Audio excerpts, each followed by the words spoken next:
Qendra besimtare ortodoks nga Ajmara dhe jo vetë kanë kremtuar festën e Pashkës në kishën e Shën Harallambit në Dhërmi. Besimtarët kanë ndezur qerin duke shpërndar dritën e cila simbolizon dritën e Jezusit dhe fitorin e jetës mbi vdekjen. Besimtarët kanë uruar për Pashkë të bardha dhe të qeta për të gjithë, urimi një që ka ardhur dhe nga kryebashkiaku i Ajmarës Vangel Tavo. Ringjallja, mesazhi i ringjalljes së Krishtit na japi forcë për ringjalljen tonë shpirtërore.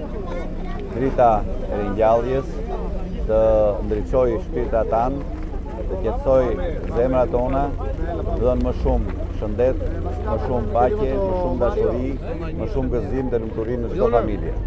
Gëzuar Pashkën.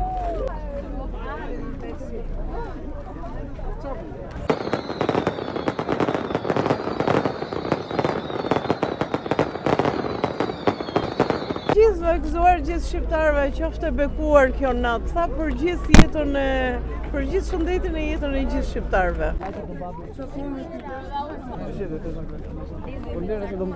Krishti u ngjall, për shëndet gëzuar, dashuri, paqe, lumturi, bashkim. Shumë interesante ishte spektakli i fishek zjarreve ku 3 kishat e zonës pritën lajmin e mirë të ringjalljes.